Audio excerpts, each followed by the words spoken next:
Oh, I slept weird on my neck. Ugh, old age.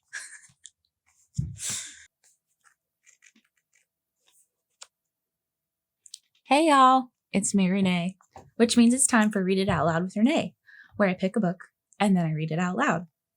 Today's book is Pride and Prejudice by Jane Austen, and we are picking up in chapter 21. Chapter 21. The discussion of Mr. Collins's offer was now nearly at an end, and Elizabeth had only to suffer from the uncomfortable feelings necessarily attending it, and occasionally from some peevish allusion of her mother. As for the gentleman himself, his feelings were chiefly expressed, not by embarrassment or dejection, or by trying to avoid her, but by stiffness of manner and resentful silence. He scarcely ever spoke to her, and the assiduous attentions which he had been so sensible of himself were transferred for the rest of the day to Miss Lucas, whose civility in listening to him was a seasonable relief to them all, and especially to her friend. The morrow produced no abatement of Mrs. Bennet's ill humor or ill health. Mr. Collins was also in the same state of angry pride. Elizabeth had hoped that his resentment might shorten his visit, but his plan did not appear in the least affected by it. He was always to have gone on Saturday, and to Saturday he still meant to stay. After breakfast, the girls walked to Meryton to inquire if Mr. Wickham were returned, and to lament over his absence from the Netherfield ball.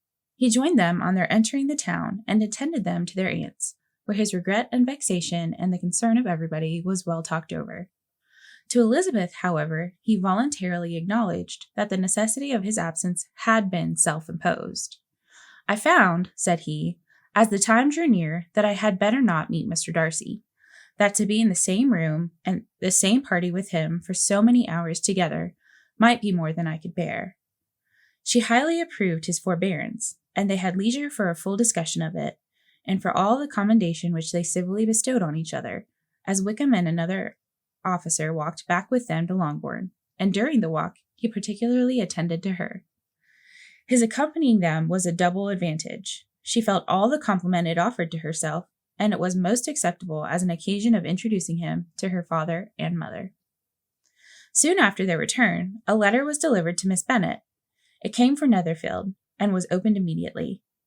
The envelope contained a sheet of elegant little hot-pressed paper, well covered with a lady's fair flowing hand, and Elizabeth saw her sister's countenance change as she read it, and saw her dwelling intently on some particular passages. Jane recollected herself soon, and putting the letter away, tried to join with her usual cheerfulness in the general conversation. But Elizabeth felt an anxiety on the subject which drew off her attention even from Wickham. And no sooner had he and his companion taken leave than a glance from Jane invited her to follow her upstairs. When they had gained their own room, Jane, taking out the letter, said, "This is from Caroline Bingley. What it contains has surprised me a good deal. The whole party have left Netherfield by this time, and are on their way to town, and without any intention of coming back again. You shall hear what she says." She then read the first sentence aloud, which comprised the information of their having just resolved to follow their brother to town directly. The next was in these words: "I do not pretend to regret anything I shall leave in Hertfordshire, except your society, my dearest friend. But we will hope at some future period to enjoy many returns of the delightful intercourse we have known." To these high-flown expressions, Elizabeth listened with all the insensibility of distrust, and though the suddenness of their removal surprised her, she saw nothing in it really to lament. It was not to be supposed that their absence from Netherfield would prevent Mr. Bingley's being there, and as to the loss of their society, she was persuaded that Jane must soon cease to regard it in the enjoyment of his. "It is unlucky," said she, after a short pause, "that you should not be able to see your friends before they leave the country. But may we not hope that the period of future happiness, to which Miss Bingley looks forward, may arrive earlier than she is aware, and that the delightful intercourse you have known as friends will be renewed with yet greater satisfaction as sisters? Mr. Bingley will not be detained in London by them. Caroline decidedly says that none of the party will return to Hertfordshire this winter. I will read it to you. When my brother left us yesterday, he imagined that the business which took him to London might be concluded in 3 or 4 days. But as we are certain that when Charles gets to town he will be in no hurry to leave it again, we have determined on following him thither, that he may not be obliged to spend his vacant hours in a comfortless hotel. Many of my acquaintance are already there for winter. I sincerely hope your Christmas in Hertfordshire may abound in the gaieties which that season generally brings, and that your beaux will be so numerous as to prevent your feeling the loss of the 3 of whom we shall deprive you. It is evident by this, added Jane, that he comes back no more this winter. It is only evident that Miss Bingley does not mean he should. Why will you think so? It must be his own doing. He is his own master. But you do not know all. I will read you the passage which particularly hurts me. Mr. Darcy is impatient to see his sister, and to confess the truth, we are scarcely less eager to meet her again. I really do not think Georgiana Darcy has her equal for beauty, elegance, and accomplishments, and the affection she inspires in Louisa and myself is heightened into something still more interesting from the hope we dare to entertain of her being hereafter our sister. My brother admires her greatly already. He will have frequent opportunity now of seeing her on the most intimate footing. Her relations all wish the connection as much as his own, and his sister's partiality is not misleading me, I think, when I call Charles most capable of engaging any woman's heart. With all these circumstances to favor an attachment and nothing to prevent it, am I wrong, my dearest Jane, in indulging the hope of an event which will secure the happiness of so many? What think you of this sentence, my dear Lizzie? Said Jane as she finished it. Is it not clear enough? Does it not expressly declare that Caroline neither expects nor wishes me to be her sister? That she is perfectly convinced of her brother's indifference, and that if she suspects the nature of my feelings for him, she means, most kindly, to put me on my guard? Can there be any other opinion on the subject? Yes, there can, for mine is totally different. Will you hear it?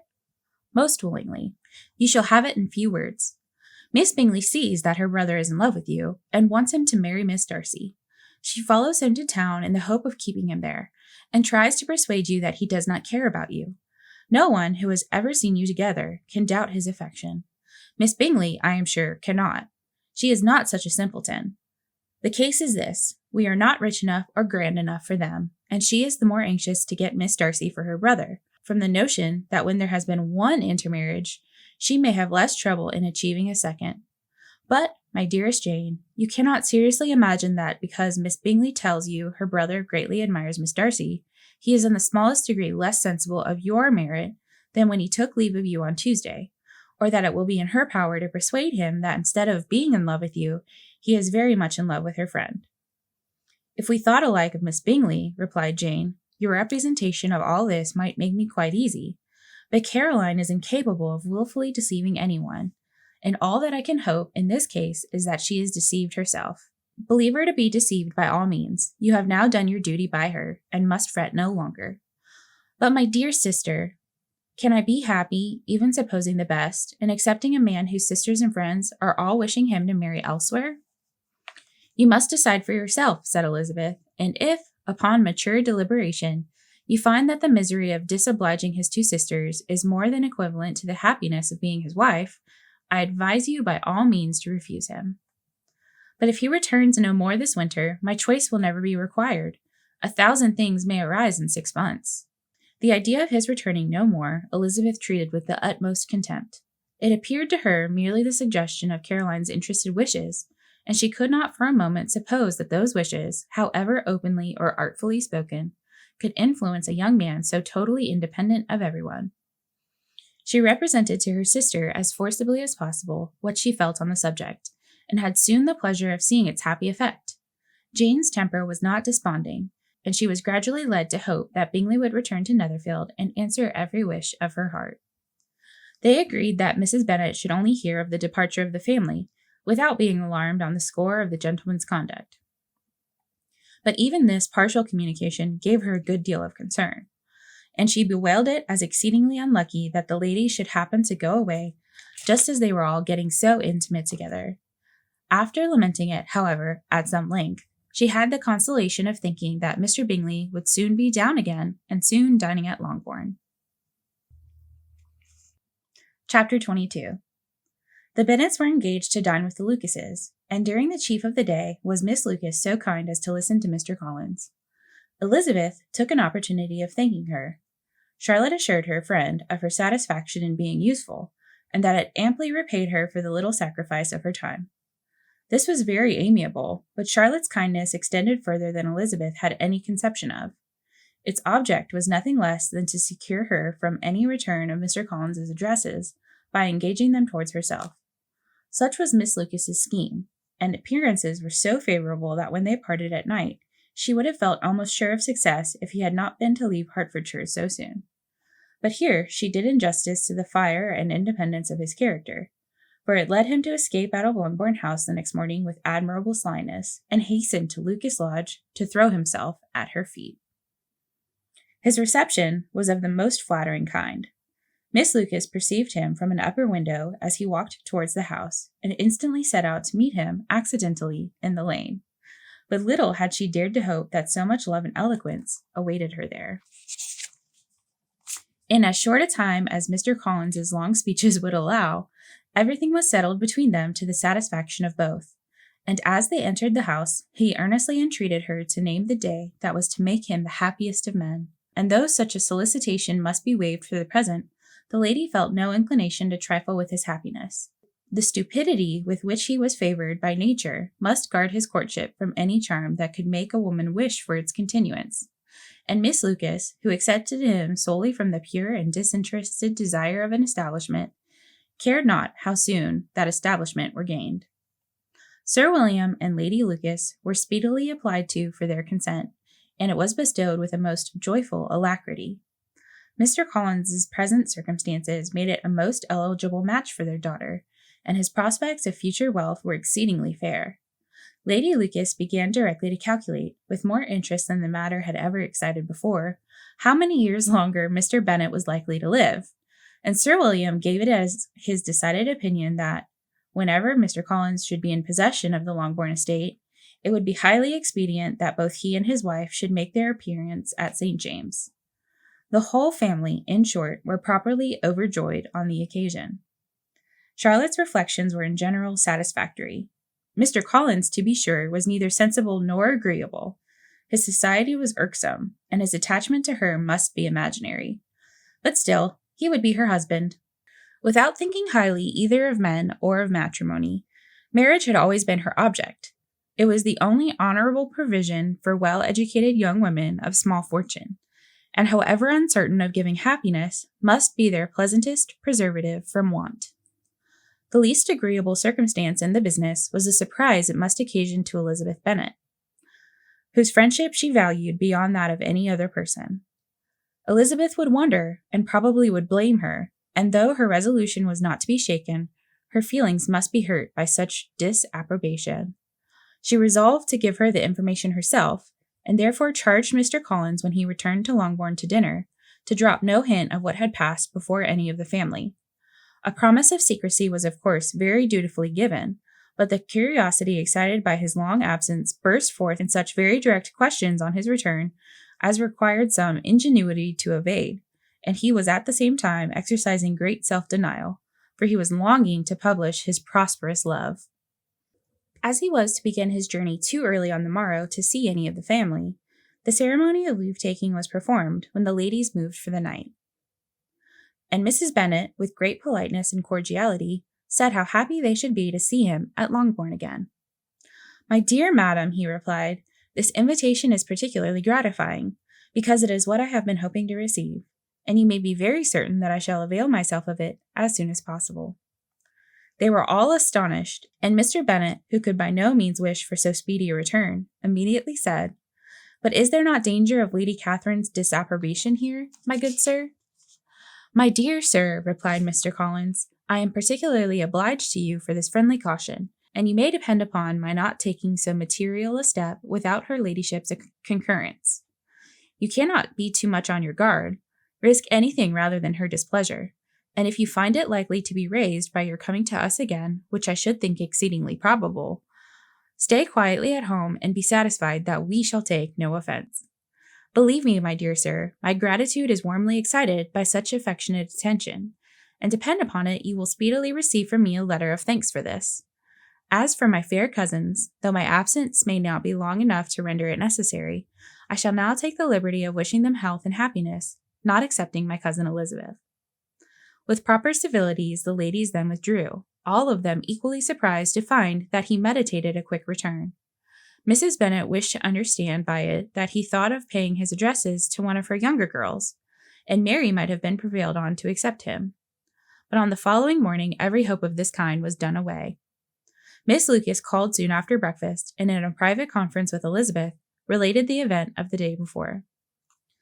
The possibility of Mr. Collins's fancying himself in love with her friend had once occurred to Elizabeth within the last day or two, but that Charlotte could encourage him seemed almost as far from possibility as that she could encourage him herself, and her astonishment was consequently so great as to overcome at first the bounds of decorum, and she could not help crying out, "Engaged to Mr. Collins? My dear Charlotte, impossible! Why should you be surprised, my dear Eliza? Do you think it incredible that Mr. Collins should be able to procure any woman's good opinion, because he was not so happy as to succeed with you?" But Elizabeth had now recollected herself, and, making a strong effort for it, was able to assure her with tolerable firmness that the prospect of their relationship was highly grateful to her, and that she wished her all imaginable happiness. "I see what you are feeling," replied Charlotte. "You must be surprised, very much surprised, so lately as Mr. Collins was wishing to marry you. But when you have had time to think it all over, I hope you will be satisfied with what I have done." After an awkward pause, they returned to the rest of the family. Charlotte did not stay much longer, and Elizabeth was then left to reflect on what she had heard. It was a long time before she became at all reconciled to the idea of so unsuitable a match. The strangeness of Mr. Collins's making 2 offers of marriage within 3 days was nothing in comparison of his being now accepted. She had always felt that Charlotte's opinion of matrimony was not exactly like her own, but she could not have supposed it possible that, when called into action, she would have sacrificed every better feeling to worldly advantage. And to the pang of a friend disgracing herself and sunk in her esteem was added the distressing conviction that it was impossible for that friend to be tolerably happy in the lot she had chosen. Chapter 23. Elizabeth was sitting with her mother and sisters, reflecting on what she had heard, and doubting whether she were authorized to mention it, when Sir William Lucas himself appeared, sent by his daughter, to announce her engagement to the family. With many compliments to them, and much self-congratulation on the prospect of a connection between the houses, he unfolded the matter. Mrs. Bennet, with more perseverance than politeness, protested he must be entirely mistaken, and Lydia, always unguarded and often uncivil, boisterously exclaimed, "Good Lord! Sir William, how can you tell such a story? Do not you know that Mr. Collins wants to marry Lizzie?" Sir William's good breeding carried him through it all, and though he begged leave to be positive as to the truth of this information, he listened to all their impertinence with the most forbearing courtesy. Elizabeth, feeling it incumbent on her to relieve him from so unpleasant a situation, now put herself forward to confirm his account by mentioning her prior knowledge of it from Charlotte herself. Mrs. Bennet was in fact too much overpowered to say a great deal while Sir William remained, but no sooner had he left them than her feelings found a rapid vent. In the first place, she persisted in disbelieving the whole of the matter. Secondly, she was very sure that Mr. Collins had been taken in. Thirdly, she trusted that they would never be happy together. And fourthly, that the match might be broken off. 2 inferences, however, were plainly deduced from the whole. One, that Elizabeth was the real cause of all the mischief, and the other, that she herself had been barbarously used by them all. A week elapsed before she could see Elizabeth without scolding her. A month passed away before she could speak to Sir William or Lady Lucas without being rude, and many months were gone before she could at all forgive their daughter. Mr. Bennet's emotions were much more tranquil on the occasion, and such as he did experience he pronounced to be of a most agreeable sort, for it gratified him, he said, to discover that Charlotte Lucas, whom he had been used to think tolerably sensible, was as foolish as his wife, and more foolish than his daughter.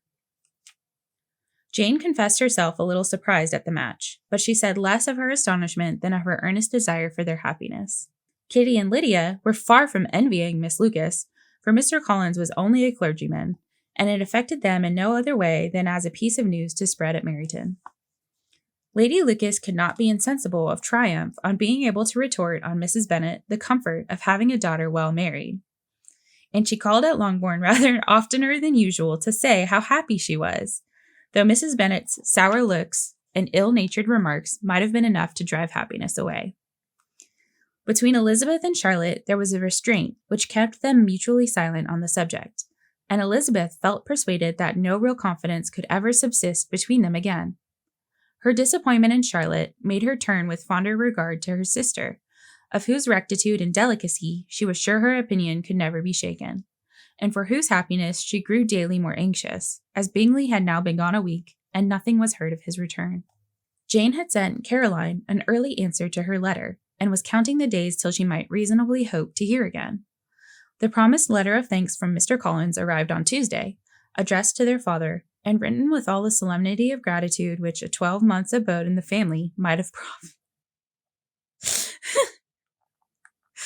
Oh, God.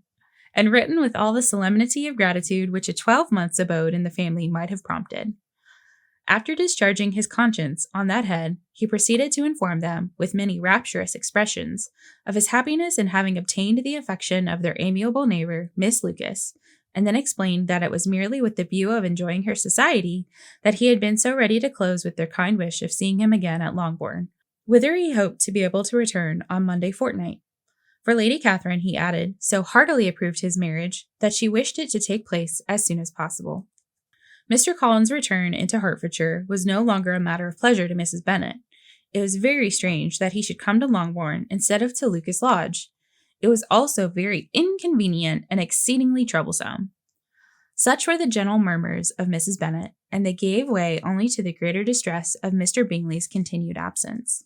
Day after day passed away without bringing any other tidings of him than the report which shortly prevailed in Meryton of his coming no more than Netherfield the whole winter, a report which highly incensed Mrs. Bennet, and which she never failed to contradict as a most scandalous falsehood. Even Elizabeth began to fear, not that Bingley was indifferent, but that his sisters would be successful in keeping him away. Unwilling as she was to admit an idea so destructive of Jane's happiness, she could not prevent its frequently recurring. The united efforts of his two unfeeling sisters and of his overpowering friend, assisted by the attractions of Miss Darcy and the amusements of London, might be too much, she feared, for the strength of his attachment. As for Jane, her anxiety under this suspense was, of course, more painful than Elizabeth's, but whatever she felt she was desirous of concealing, and between herself and Elizabeth, therefore, the subject was never alluded to. Mr. Collins returned most punctually on the Monday fortnight, but his reception at Longbourn was not quite so gracious as it had been on his first introduction. He was too happy, however, to need much attention. The chief of every day was spent by him at Lucas Lodge, and he sometimes returned to Longbourn only in time to make an apology for his absence before the family went to bed. Mrs. Bennet was really in a most pitiable state. The very mention of anything concerning the match drew her into an agony of ill humor. The sight of Miss Lucas was odious to her. As her successor in that house, she regarded her with jealous abhorrence. Whenever Charlotte came to see them, she concluded her to be anticipating the hour of possession, and whenever she spoke in a low voice to Mr. Collins, she was convinced that they were talking of the Longbourn estate, and resolving to turn herself and her daughters out of the house as soon as Mr. Bennet were dead. She complained bitterly of all this to her husband. "Indeed, Mr. Bennet," said she, "it is very hard to think that Charlotte Lucas should ever be mistress of this house, that I should be forced to make way for her, and live to see her take my place in it. My dear, do not give way to such gloomy thoughts. Let us flatter ourselves that I may be the survivor." This was not very consoling to Mrs. Bennet, and therefore, instead of making any answer, she went on as before. "I cannot bear to think that they should have all this estate. If it was not for the entail, I should not mind it." "What should not you mind?" "I should not mind anything at all." "Let us be thankful that you are preserved from a state of such insensibility." "I never can be thankful, Mr. Bennet, for anything about the entail. How anyone could have the conscience to entail away an estate from one's own daughters, I cannot understand. And all for the sake of Mr. Collins, too. Why should he have it more than anybody else?" "I leave it to yourself to determine," said Mr. Bennet. Chapter 24. Miss Bingley's letter arrived, and put an end to doubt. The very first sentence conveyed the assurance of their being all settled in London for the winter, and concluded with her brother's regret at not having had time to pay his respects to his friends in Hertfordshire before he left the country. When Jane could attend to the rest of the letter, she found little that could give her any comfort. Miss Darcy's praise occupied the chief of it, and Caroline boasted joyfully of their increasing intimacy, and ventured to predict the accomplishment of the wishes which she had been unfolded in her former letter. She wrote also with great pleasure of her brother's being an inmate of Mr. Darcy's house.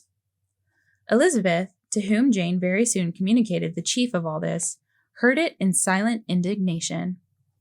Her heart was divided between concern for her sister and resentment against all the others. To Caroline's assertion of her brother's being partial to Miss Darcy, she paid no credit. That he was really fond of Jane, she doubted no more than she had ever done, and much as she had always been disposed to like him, she could not think without anger on that easiness of temper which now made him the slave of his designing friends, and led him to sacrifice his own happiness to the caprice of their inclinations. Had his own happiness, however, been the only sacrifice, he might have been allowed to sport with it in whatever manner he thought best, but her sister's was involved in it, as she thought he must be sensible himself. A day or two passed before Jane had courage to speak of her feelings to Elizabeth, but at last, on Mrs. Bennet's leaving them together, after a longer irritation than usual about Netherfield and its master, she could not help saying, "Oh, that my dear mother had more command over herself! She can have no idea of the pain she gives me by her continual reflections on him. But I will not repine. It cannot last long.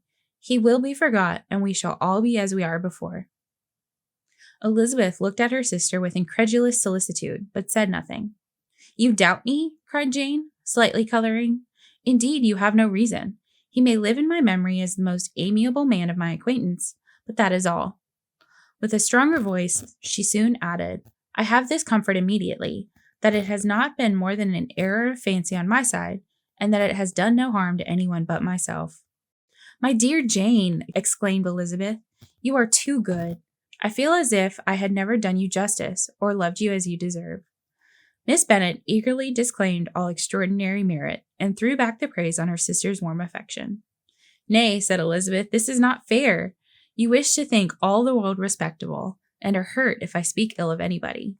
The more I see of the world, the more am I dissatisfied with it, and every day confirms my belief of the inconsistency of all human characters, and of the little dependence that can be placed on the appearance of either merit or sense. I have met with 2 instances lately. One I will not mention, the other is Charlotte's marriage. It is unaccountable. In every view, it is unaccountable." "My dear Lizzie, do not give way to such feelings as these. They will ruin your happiness. Consider Mr. Collins's respectability, and Charlotte's prudent, steady character. Remember that she is one of a large family, that as to fortune, it is a most eligible match, and be ready to believe, for everybody's sake, that she may feel something like regard and esteem for our cousin. Were I persuaded that Charlotte had any regard for him, I should only think worse of her understanding than I now do of her heart. My dear Jane, Mr. Collins is a conceited, pompous, narrow-minded, silly man, and you must feel, as well as I do, that the woman who marries him cannot have a proper way of thinking. You shall not, for the sake of one individual, change the meaning of principle and integrity, nor endeavor to persuade yourself or me that selfishness is prudence, and insensibility of danger security for happiness." "I must think your language too strong in speaking of both," replied Jane, "and I hope you will be convinced of it by seeing them happy together.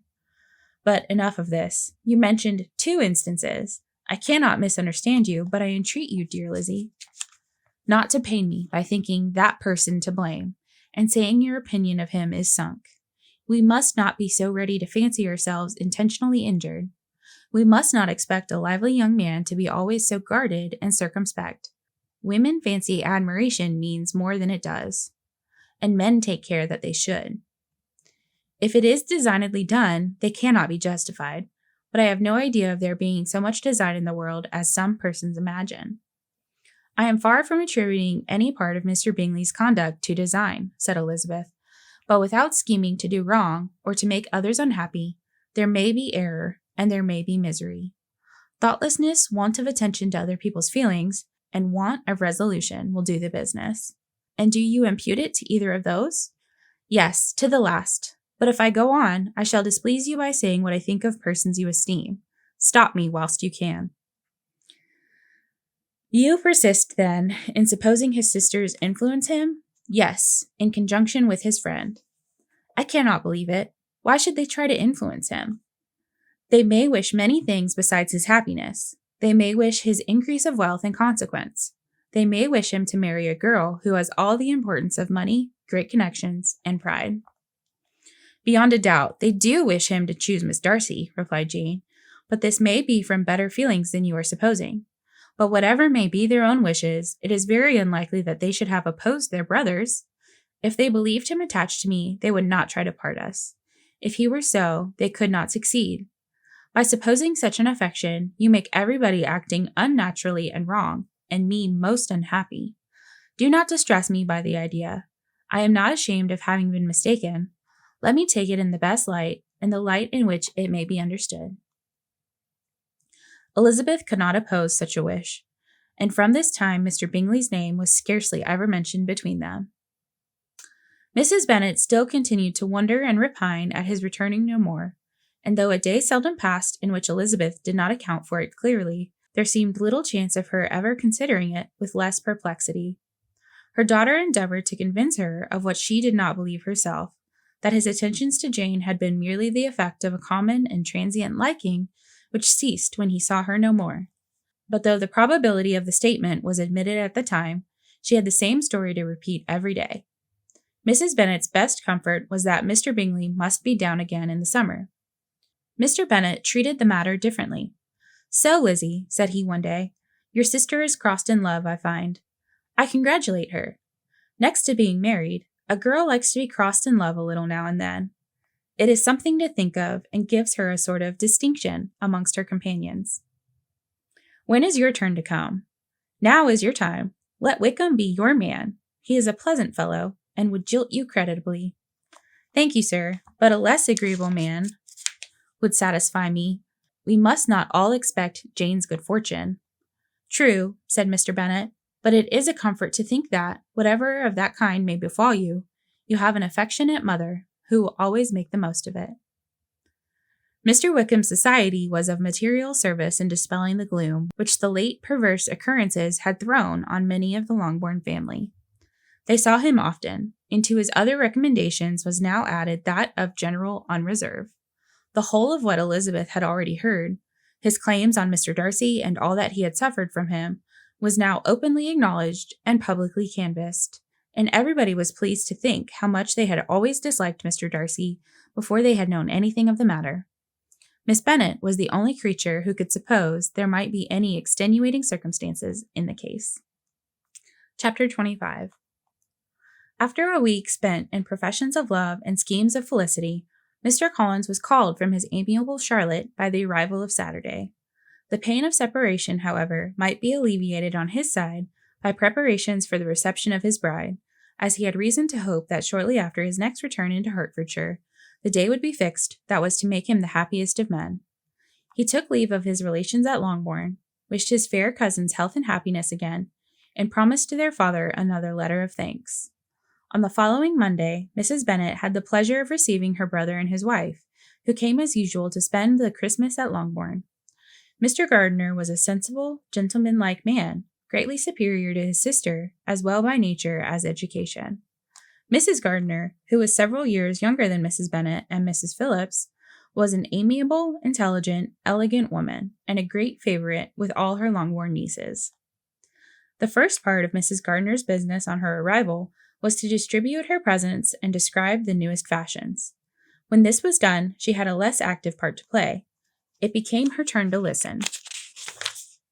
Mrs. Bennet had many grievances to relate and much to complain of. They had all been very ill used since she last saw her sister. 2 of her girls had been on the point of marriage, and after all there was nothing in it. I do not blame Jane, she continued, for Jane would have got Mr. Bingley if she could. But Lizzie, oh, sister, it is very hard to think that she might have been Mr. Collins's wife by this time, had it not been for her own perverseness. He made her an offer in this very room, and she refused him. The consequence of it is that Lady Lucas will have a daughter married before I have, and that Longbourn estate is just as much entailed as ever. The Lucases are very artful people indeed, sister. They are all for what they can get. I am sorry to say it of them, but so it is. Mrs. Gardner, to whom the chief of this news had been given before in the course of Jane and Elizabeth's correspondence with her, made her sister a slight answer, and in compassion to her nieces, turned the conversation. When alone with Elizabeth afterwards, she spoke more on the subject. It seems likely to have been a desirable match for Jane, said she. I am sorry it went off, but these things happen so often. A young man, such as you describe Mr. Bingley, so easily falls in love with a pretty girl for a few weeks, and when accident separates them, so easily forgets her. An excellent consolation in its way, said Elizabeth, but it will not do for us. We do not suffer by accident. It does not often happen that the interference of friends will persuade a young man of independent fortune to think no more of a girl whom he was violently in love with only a few days before. But that expression of violently in love is so hackneyed, so doubtful, so indefinite, that it gives me very little idea. Pray, how violent was Mr. Bingley's love? I never saw a more promising inclination. Every time they met, it was more decided and remarkable. At his own ball, he offended 2 or 3 young ladies by not asking them to dance, and I spoke to him twice myself without receiving an answer. Could there be finer symptoms? Oh, yes, of that kind of love which I suppose him to have felt. Poor Jane!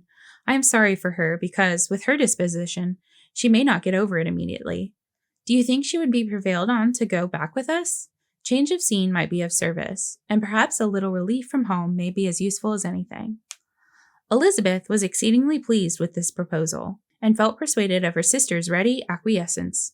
I hope, added Mrs. Gardner, that no consideration with regard to this young man will influence her. We live in so different a part of town, all our connections are so different, and as you well know, we go out so little, that it is very improbable they should meet at all, unless he really comes to see her. And that is quite impossible, for he is now in the custody of his friend, and Mr. Darcy would no more suffer him to call on Jane in such a part of London. So much the better. I hope they will not meet at all. But does not Jane correspond with the sister? She will not be able to help calling. She will drop the acquaintance entirely. But in spite of the certainty in which Elizabeth affected to place this point, as well as the still more interesting one of Bingley's being withheld from seeing Jane, she felt a solicitude on the subject which convinced her, on examination, that she did not consider it entirely hopeless. Miss Bennet accepted her aunt's invitation with pleasure, and the Bingleys were no otherwise in her thoughts at the time than as she hoped that, by Caroline's not living in the same house with her brother, she might occasionally spend a morning with her without any danger of seeing him. The Gardiners stayed a week at Longbourn, and what with the Phillipses, the Lucases, and the officers, there was not a day without its engagement. Mrs. Bennet had so carefully provided for the entertainment of her brother and sister that they did not once sit down to a family dinner.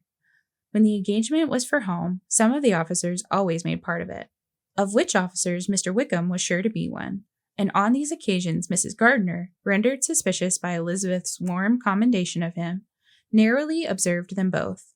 Without supposing them, from what she saw, to be very seriously in love, their preference of each other was plain enough to make her a little uneasy. To Mrs. Gardner, Wickham had one means of affording pleasure, unconnected with his general powers. About 10 or a dozen years ago, before her marriage, she had spent a considerable time in that very part of Derbyshire to which he belonged.